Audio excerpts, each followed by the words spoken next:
Suara seseorang berlari terdengar di tengah jalan setapak yang membelah hutan itu. Seorang gadis berkain batik berkebaya putih berlari sembari terengah-engah. Ia berlari menjauhi sesuatu yang ingin ia hindari. Hari semakin sore. Sang surya semakin membenamkan wajahnya di ufuk barat. Namun sang gadis masih belum mencapai tempat yang ditujunya. Benar, hutan itu memang terlalu luas untuk ia lalui. Jalan setapak yang dipenuhi dedaunan kering dan semak-semak yang condong menghambat gerak langkah kedua kakinya yang tidak beralas.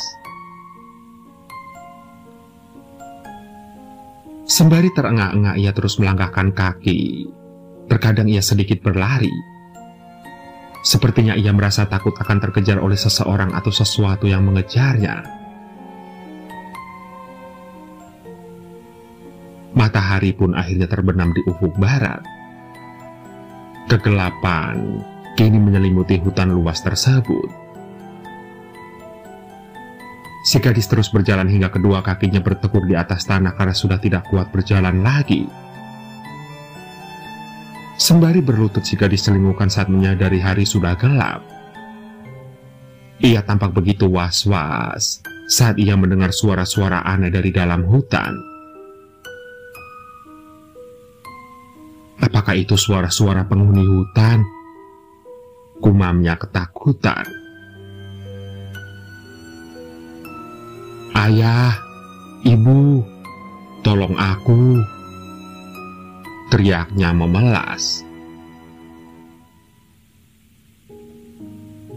Sayup-sayup ia mendengar suara gemerisik di dalam hutan. Suara tersebut semakin terdengar jelas seolah sesuatu itu sedang mendekat. Si gadis mencoba berdiri untuk melanjutkan langkah. Namun kemudian ia terkesiap saat melihat sesosok putih berambut panjang sedang mengayun-ayunkan kedua kaki di atas dahan sebatang pohon di hadapannya. Sontak udara dingin menghembus meniup tengkuknya, membuat bulu kuduknya meremang. Ia semakin panik. Dan meski dalam keadaan gelap sosok tersebut dapat terlihat dengan jelas. Hingga perlahan sosok tersebut menengok ke arah si gadis tersebut. Nampak seraut wajah dipenuhi belatung dengan kedua mata melotot keluar muncul pas di depan wajah si gadis. Sontak, si gadis langsung menjerit. Ia kemudian berlari sekencang-kencangnya. Namun baru saja beberapa meter ia sudah terjatuh karena tidak kuat menahan pegal di kedua kakinya. Tolongin Rumsa, ibu, bapak, rintihnya dengan penuh ketakutan.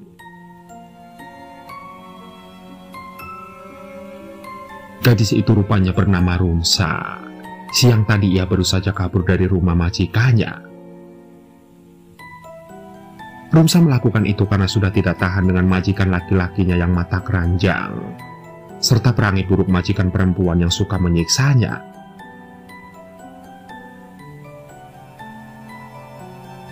Lokasi rumah majikannya berada di ujung barat sangat jauh dari kampungnya. Ia harus melewati hutan lebat jika ingin pulang. Adapun jika ingin menggunakan transportasi umum, ia harus melalui jalur memutar ke utara tepatnya di kabupaten. Sedangkan jika melewati hutan hanya bisa dengan berjalan kaki, atau bisa juga naik kuda tapi jika ada.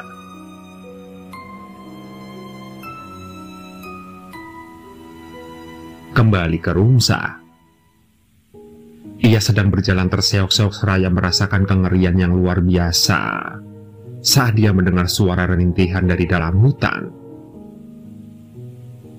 Rintihan tersebut membuat ngilu di telinga, membuat bulu kuduk merinding. Sialnya suara rintihan terus berlangsung hingga Rumsa mencapai ujung hutan yang merupakan sebuah tanah lapang yang ia pikir sebelumnya tidak pernah ada. Rumsa, ia mendengar suara-suara menyeramkan namun memilukan di sekitar tanah lapang misterius itu. Tolongin saya, Di sini gelap dan banyak setan. Begitulah suara yang tertangkap di telinganya. Rumsa yang sudah kadung ketakutan tanpa pikir panjang menyeberangi tanah lapang itu. Sejenak Rumsa menahan nafas ketika kedua kakinya menginjak area lunak seperti lumpur. Hingga tiba-tiba tubuh Rumsa terhisap tanah lapang itu hingga menghilang. "Tolong!" teriak Rumsa. Suara musik tradisional dengan gending dan gesekan rebab terdengar mengalun di tempat tersebut. Nampak di atas panggung bercorak Jawa tersebut para penari sedang berlenggak-lenggok mengikuti irama. Jika dilihat dari jauh kita akan mengira jika para penari tersebut sangat cantik. Namun jika kita mendekati mereka, kita akan terperanjat melihat paras mereka yang ternyata sangat hancur seperti wajah orang yang baru saja mengalami kecelakaan fatal. Bagaimana tidak? Wajah mereka banyak yang sudah tidak berdaging dengan tulang tengkorak terlihat menonjol. Sontak, pemandangan menyeramkan tersebut membuat Rumsa yang sedang terbaring terlentang di atas tanah terbangun seraya megap-megap.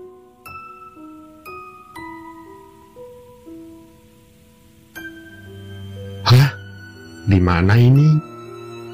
ucapnya panik ketika menyadari dirinya tidak sedang berada di tanah lapang itu. Mendadak, ia mendengar suara kecipak air di belakangnya. Dan saat menoleh betapa terkejut dan takutnya ia, ketika Rumsa mengetahui apa yang berkecipak di belakangnya. Itu adalah sesosok makhluk mirip dalam mitologi Yunani, atau biasa yang dipanggil siren. Dan nampak siren itu sedang menatapnya dengan garang.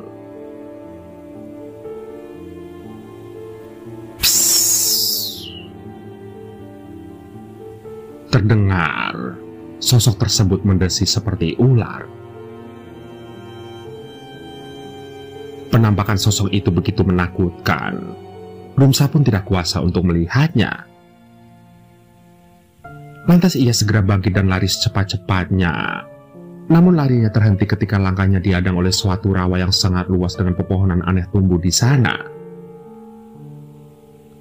Meskipun saat itu gelap, namun Rumsa masih dapat melihat keadaan sekitar.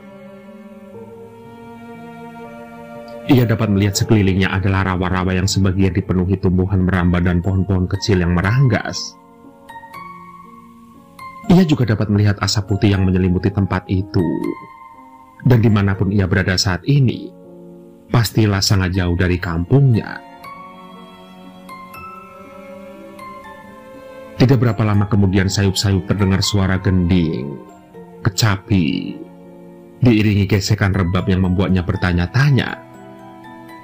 Dari manakah sumber suara tersebut berasal?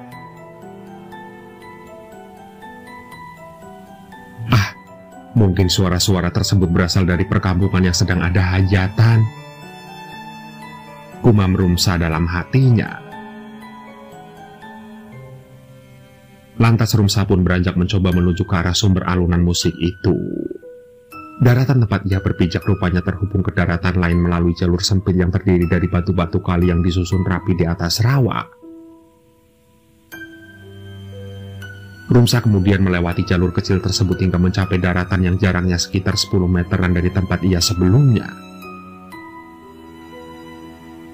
Ia terus saja melangkah mesti dengan perasaan was-was. Ia takut diganggu makhluk astral yang baru saja dijumpainya itu.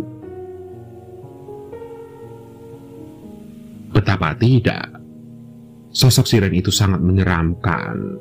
Tidak seperti gambaran putri duyung yang cantik. Justru sebaliknya siren tersebut memiliki paras yang sangat mengerikan.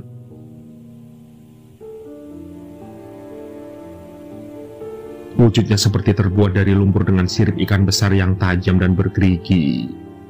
Kedua matanya yang menyala ungu gelap menambah kesan seram dari makhluk mistis itu. Namun, Rumsa masih belum mengetahui jika dirinya sebenarnya sedang berada di alam lain yang disebut rawa gaib. Rumsa, ia kemudian melangkah jauh melewati daratan di atas rawa itu. Ia terus saja melangkah hingga mencapai sebuah tempat di mana terdapat sebuah bangunan berdinding kayu beratap kanseng. Bangunan yang nampak seperti rumah kecil itu terlihat samar-samar karena gelapnya area sekitar. Rumsa lantas mendekati pintu rumah kemudian mengetuk pintu. Tok, tok, tok.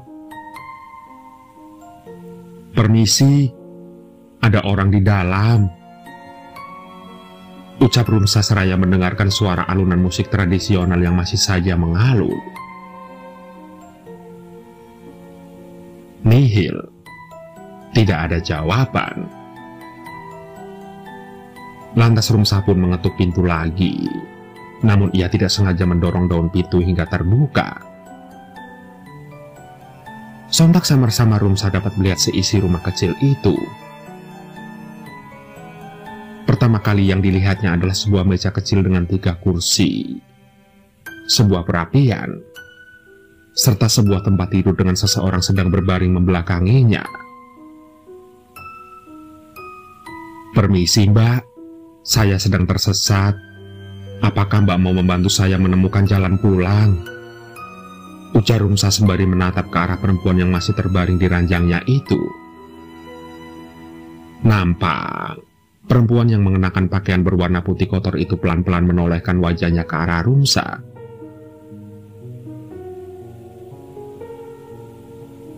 Betapa tidak, Rumsa bahkan dapat menyaksikan wajah perempuan tersebut sangat mengerikan dengan kedua matanya yang melotot besar serta mulutnya yang robek hingga mencapai telinga. Tidak hanya itu, terlihat kepala perempuan itu terlepas dari badan dan melayang ke arah Rumsa. Sontak gadis tersebut menjerit sejadi-jadinya seraya mundur. Namun sialnya kakinya terantuk batu hingga jatuh terlentang. Dan setelahnya kepala debit perempuan itu menerjang tepat ke wajah Rumsa. Ah! Rumsa, ia menjerit sejadi-jadinya saat wajah demit tersebut menerkamnya. Jeritan Rumsa memenuhi udara, membuat tersentak seseorang yang sedang tertidur hingga bangun. Seorang gadis berambut panjang ke punggung, mengenakan piyama berwarna hijau muda. Gadis ini berada di atas tempat tidur yang berbaris dengan 2 tempat tidur lain yang diisi rekan-rekannya.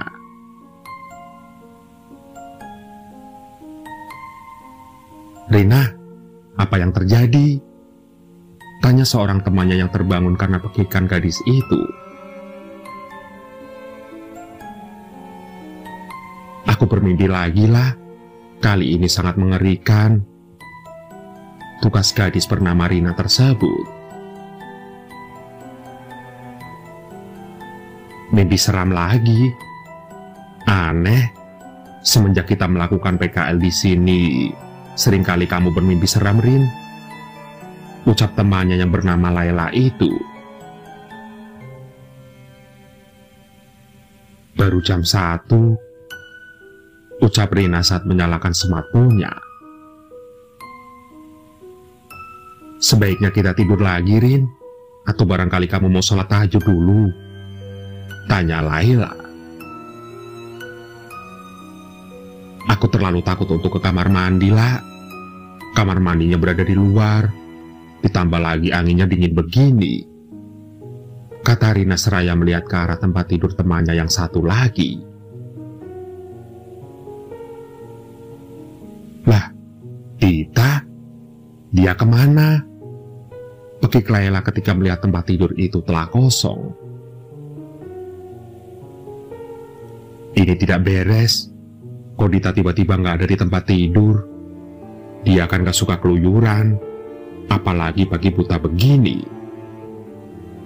Ujar Rina sembari memeriksa tempat tidur rekannya yang menghilang itu. Terus kita harus bagaimana? Ucap Laila dengan nada panik. Duh, mana dia penakut lagi? Bagaimana kalau terjadi apa-apa sama dia? Ujar Rina. Seraya mengalihkan kedua matanya ke arah celah di dinding bambu yang mengelilingi kamar tempatnya dan Layla beristirahat. Jantung Rina berdegup kencang saat melihat pemandangan di luar. Bagaimana tidak berdegup kencang? Rina melihat Dita sedang berjalan dengan kedua tangan terentang di depan diikuti oleh puluhan orang yang kondisinya mengerikan. Dita? Kumamnya lirih. Ada apa, Rin? Tanya Layla sembari melihat penasaran ke arah Rina. Layla pun sontak tercekat setelah mengintip melalui celah di bilik bambu. Ia dapat melihat temannya sedang menjadi pemimpin bagi kawanan orang-orang yang mengerikan tersebut. Oh ya, karena kawanan orang-orang mengerikan itu mirip mayat hidup, maka aku sebut saja zombie. Namun zombie di sini tidak seperti di TWD, RE, atau Life After yang karena pengaruh dari virus. Di sini mayat-mayat hidup tersebut digerakkan oleh suatu kekuatan yang entah siapa telah menggunakannya. Mbak Rahayu, kita harus menemui Mbak Rahayu, pakai Rina. Tidak mau, Rin, di luar mereka banyak sekali. Tukas Layla ketakutan. Tunggu dululah. Di pintu ada siapa? Ujar Rina yang membelakangi pintu. Ia bertanya kepada Layla yang juga berposisi sama. Mereka berdua kemudian menengok ke belakang. Dan tiba-tiba,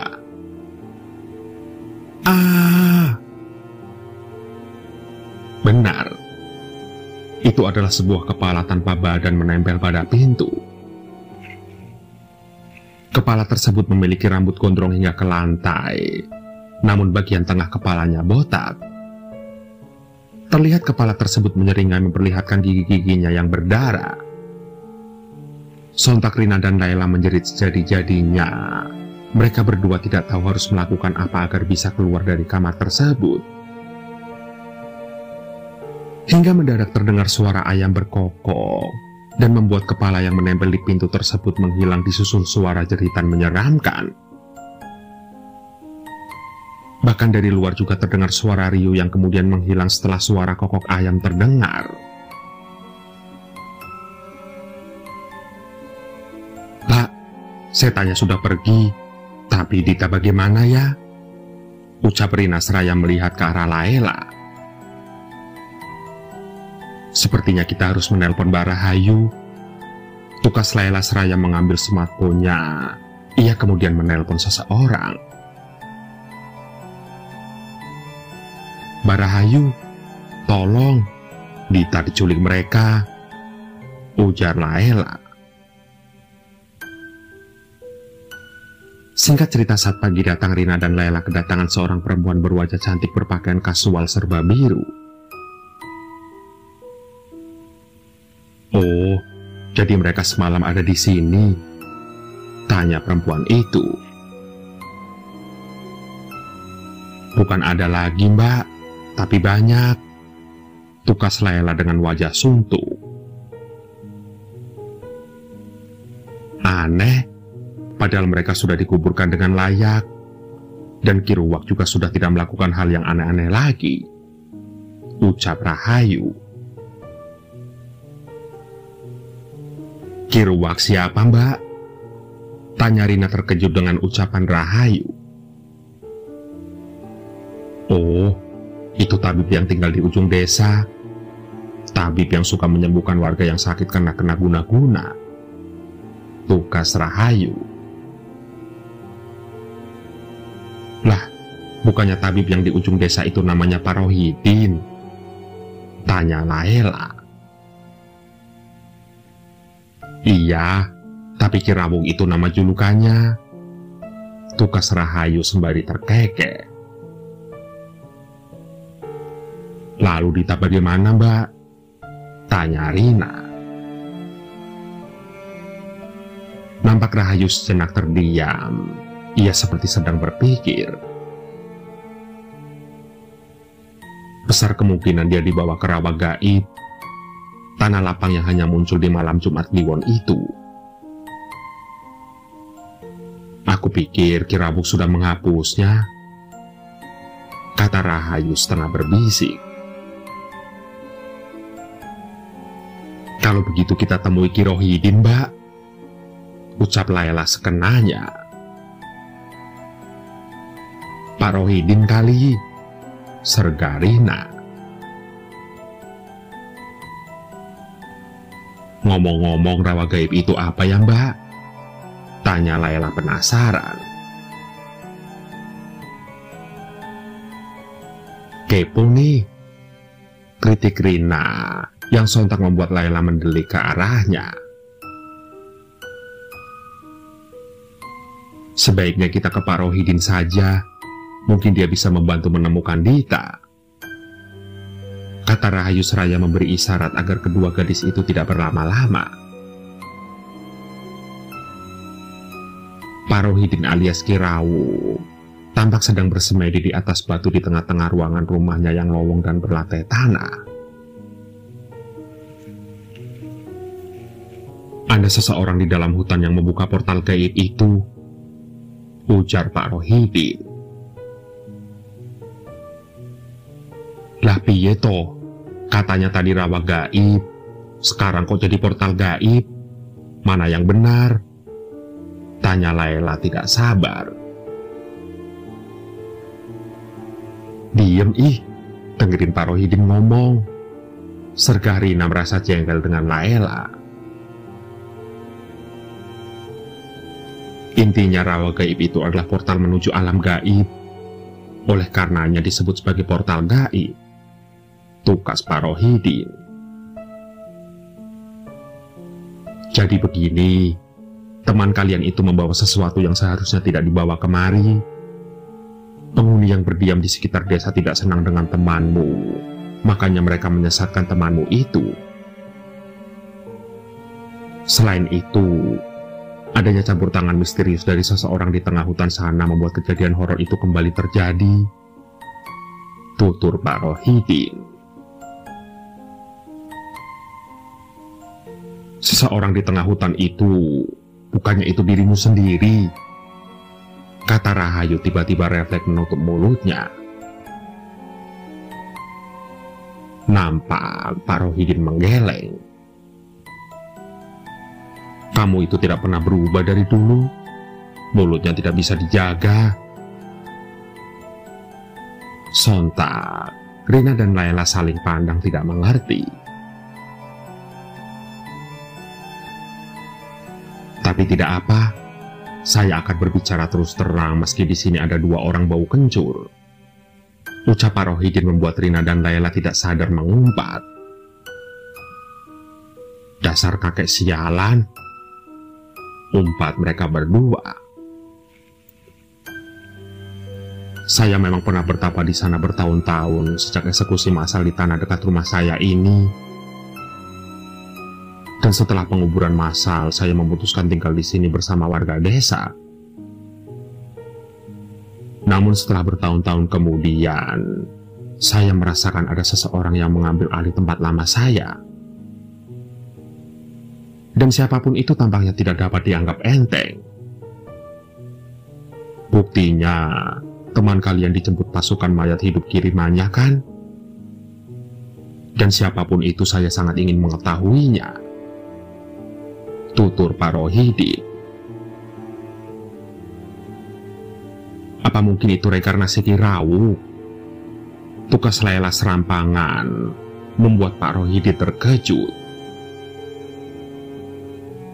Saya Ki Rawuh, Neng, dan saya belum mati, ujar Pak Rohidin.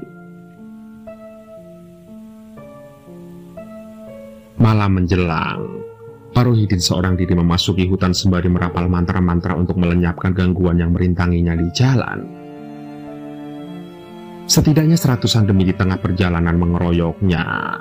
Namun bukan Ki Rawuh namanya jika tidak dapat menyingkirkan mereka. Sejenak ia menghentikan langkahnya. Ia kemudian terpaku. Ini tidak benar. Seharusnya aku bisa menemukan jalan ke rumah itu. Gumamnya seraya duduk bersila di atas tanah. Sementara di dalam sebuah puskesmas di desa, Rina dan Laila sedang berjaga menunggu pasien datang. Mereka berjaga sembari berbincang-bincang. "Rin, Kirawuk itu menyeramkan sekali ya," ujar Laila. "Ya jelas menyeramkan lah. Orang dia begawan yang baru turun gunung. Lebih tepatnya keluar hutan sih," tukas Rina. "Oh ya Rin, kalau boleh tahu mimimu kemarin malam itu soal apa?" tanya Laila penasaran. Sontak Rina menatap Laila dengan tatapan gusar. Lalu ia mulai berbicara. "Aku merasakan menjadi seseorang yang sedang dikejar-kejar setan di sebuah rawa yang gelap. Dan ketika mencapai ujung mimpi, aku diterkam setan kepala kuntilanak. Serem. Tapi setelah itu aku kebangun sih," cerita Rina. "Hah? Setan kepala kuntilanak? Yang benar saja. Kuntilanak lengkap saja sudah menyeramkan. Bagaimana yang hanya tinggal kepala?" tukas Laila bergidik. "Aduh, aku jadi teringat dengan hantu kepala kemarin malam itu. Takut pulang jadinya," ucap Rina seraya memijit keningnya. "Tapi kan Mbak Rayu sudah membuatkan pagar gaib di sekeliling rumah. Katanya setan-setan itu tidak akan berani lagi masuk ke dalam rumah kita," kata Laila. "Iya sih, tapi masalahnya sekarang kita berada di luar rumah," ujar Rina yang sontak membuat Laila tertegun. "Ampun deh kalau sudah begini. Aku nggak sadar kalau kita sedang berada di luar pagar gaib," tukas Laila seraya menepuk jidat. Rina tidak menyahut. Sejenak ia teralihkan perhatiannya oleh suatu sosok di seberang jalan. Terlihat di sana ada sosok seseorang yang sedang termangu menatap ke arah puskesmas. "Di luar ada orang lah. Apa mungkin dia mau berobat?" ucap Rina seraya bangkit dari duduknya. Lantas Laila turut bangun dari duduknya. Ia kemudian melihat ke seberang jalan di mana sosok itu berada. Lantas ia bersama Rina keluar dari puskesmas. Mereka berniat untuk menghampiri sosok tersebut. Namun mereka berdua langsung menghentikan langkah. Mereka terkesiap melihat rupanya sosok tersebut bukanlah manusia, melainkan sesosok penampakan yang menerawang. Benar, itu adalah sosok seorang laki-laki berusia setengah baya dengan penampilan lusuh dan kedua matanya menghitam serta mulutnya menganga.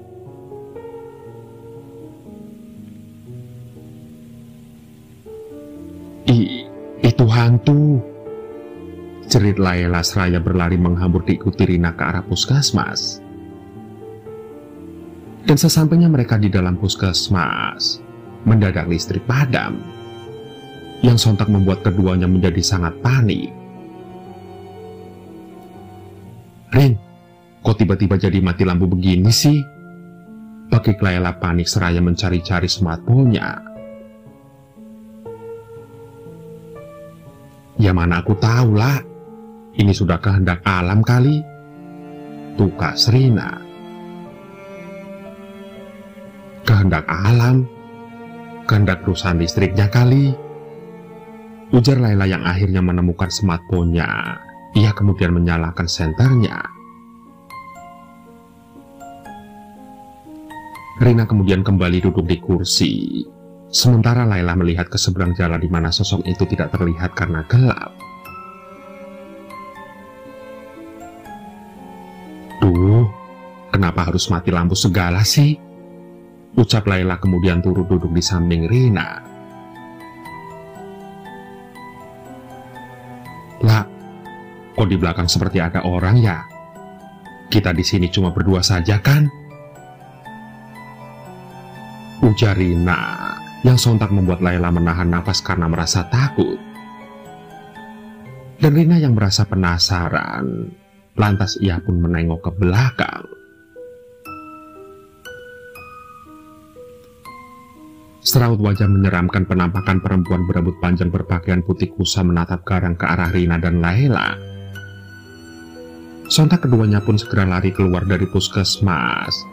Mereka lari pontang-panting menuju rumah warga terdekat.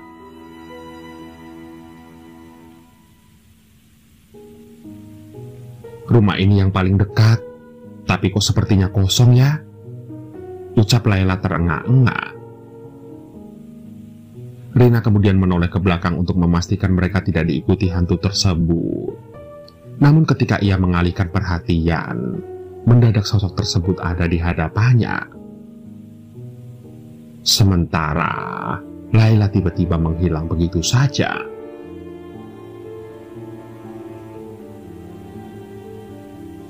Ah, tolong! Teriak Rina. Ia menjerit sejadi-jadinya.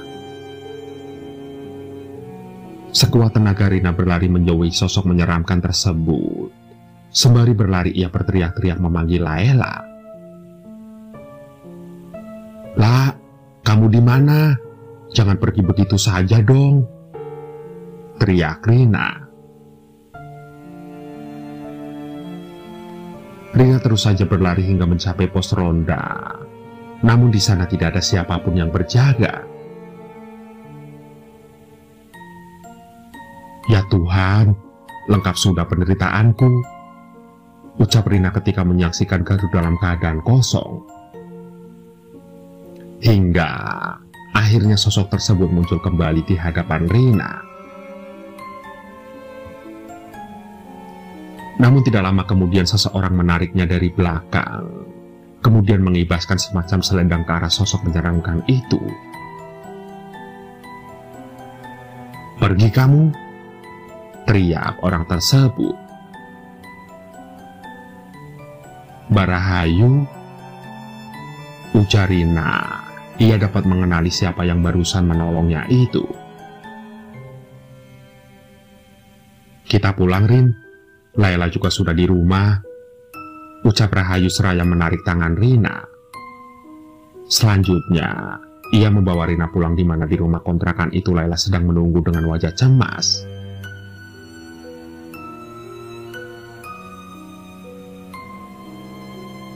Kok kamu ninggalin aku sih? Semprot Rina ke Laila. Yang ninggalin duluan siapa? Serga Laila. Sudah, sebaiknya kalian masuk ke rumah, dan aku akan ikut menginap ya, potong Rahayu. Lagi pula aku harus memberitahu kalian soal Dita. Lantas Rina dan Laila pun masuk ke dalam rumah diikuti Rahayu yang terus waspada menoleh ke belakang.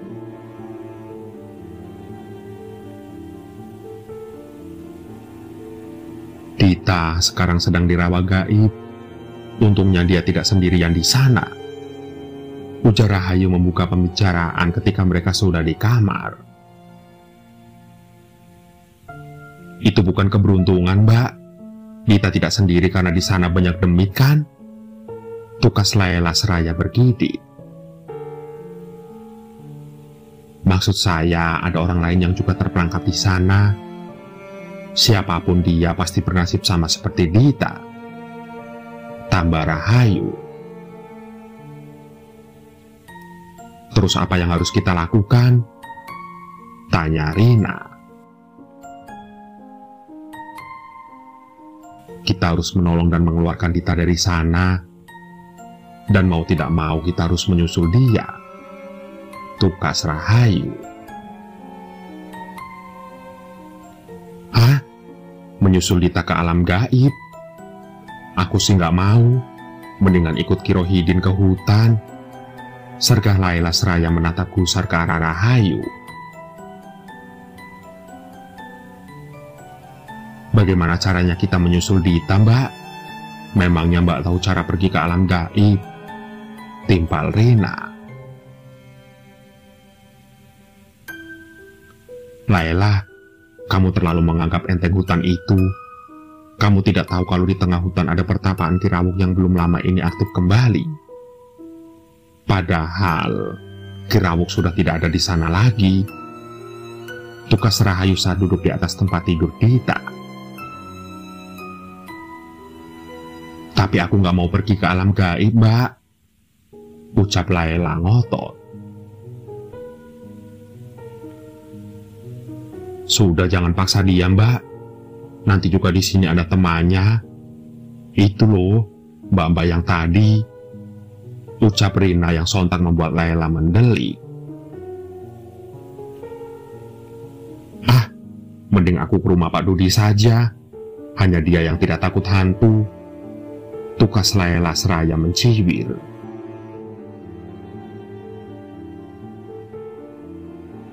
Ya sudah, sebaiknya kalian tidur.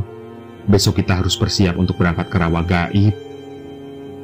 Dan kebetulan, besok malam adalah malam Jumat Kliwon, kata Rahayu yang sontak membuat Laila dan Rina tercengang.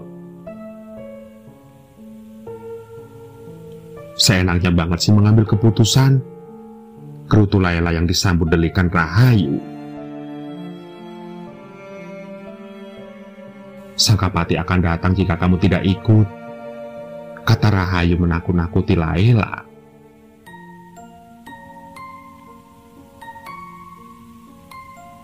Singkat cerita, malam telah berlalu, pagi pun menjelang.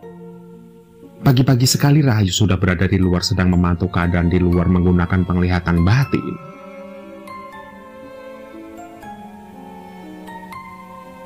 Ini adalah satu-satunya cara. Mau bagaimanapun juga, hanya mereka berdua yang bisa pergi ke sana. Gumamnya sendirian.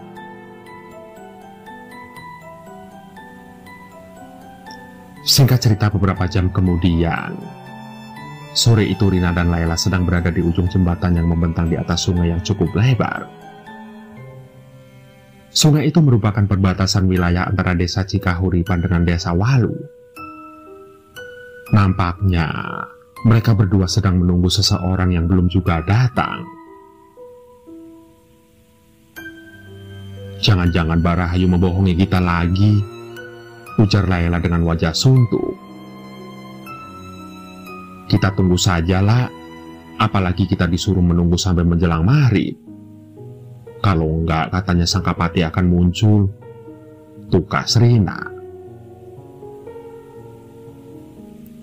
Rin, kamu itu kok polos banget sih? Sangkapati itu hanya cerita bohong buat menakut-nakuti pendatang seperti kita ini. Lagi pula mana ada hantu yang bisa memakan manusia? Serga Laila. Mbak Rahayu juga kok kolot banget sih. Seharusnya perempuan seumuran dia pikirannya lebih maju, apalagi di era globalisasi yang hampir basi ini, ujar Laila panjang lebar. Sementara Rina hanya bisa menghela nafas.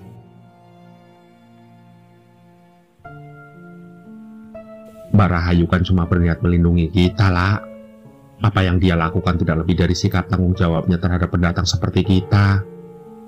Kita juga sebagai pendatang tidak boleh songong, kata Rina, sementara Laila mendengus.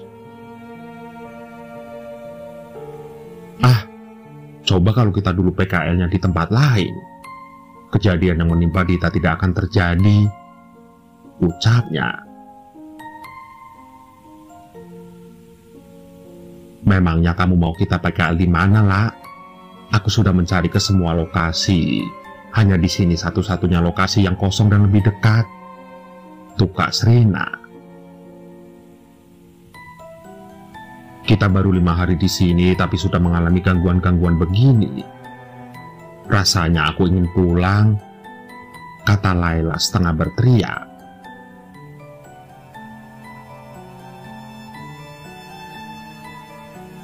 Rina terdiam kemudian menatap ke arah aliran sungai yang berwarna agak kecoklatan karena di bagian hulu sedang terjadi hujan. Tiba-tiba ia terperanjat saat melihat sesuatu yang hanyut di aliran sungai yang deras itu.